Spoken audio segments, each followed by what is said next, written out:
Pavle, back to you again. So we have been discussing 4 different archetypes of buyer personas. And what I want to know now is what is the difference between the methodology on finding out who they are, how do we do this, and the reality, what happens in the outside world. So how do we connect those two? Yeah, so it's a really important question, as it's kind of connecting back to why is it called the archetype. So very rarely you're gonna find a clean-cut person who's kind of fitting to only one specific type, and same goes to any buyer persona profiling. So the biggest tip you can actually that I got in that process is that when creating your buyer persona / creating a communication for that buyer persona and the experience, you don't imagine, you don't have an imaginary person who has a certain qualities, but you rather you want to have the person from a real life who kind of, then you're trying to create and customize the process for. So for the archetypes of buyer personas, it kind of will help you out to map out the communication that you're kind of putting out there towards them. How do you understand who they are? It's basically by the way of their interaction and the questions they are posing in that way. So by understanding where are they coming from and what they are asking, you can kind of figure out, and then it takes just practice, what's their kind of type in the background. And then obviously there's a bunch of highly contextual details that is specific for each and the individual.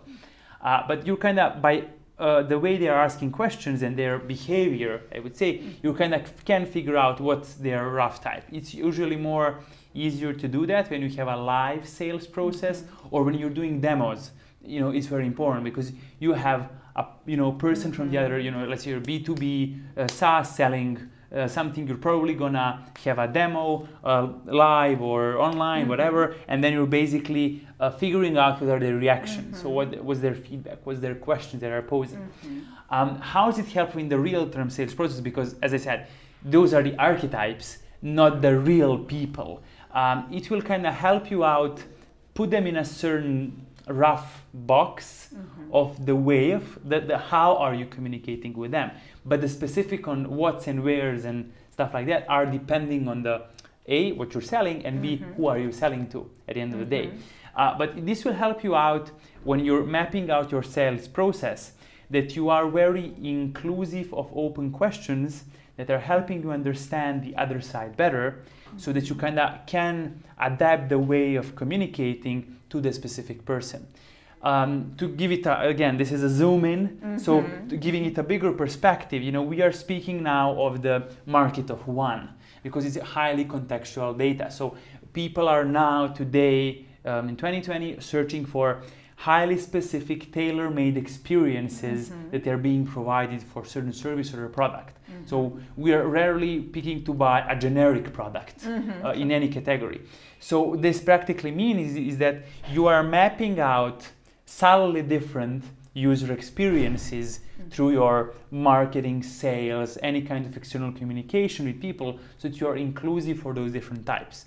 Hopefully, your buyers will fit in a primarily 1 or 2 types that you are kind of figuring out to, or at least that you are phasing out the market penetration based on that. So you are, if you're, addressing early adopters, you could say, for example, in specific case, that early adopters are more often extroverts than introverts because they're more open to new experiences. But then the second phase, when you're going to maybe early majority of your market, you will be dealing with introverts adapting and absorbing your information. So you need to adapt that communicational, I would say, pattern and framework to kind of fit them better in that process.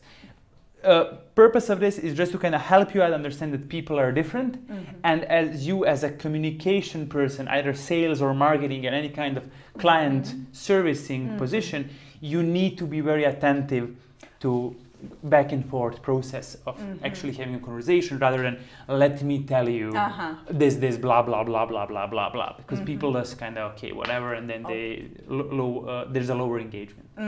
Fantastic, very well said, and very elaborate answers. I look forward to actually applying some of these tips and tricks into my own work. Thanks, great. Thank you.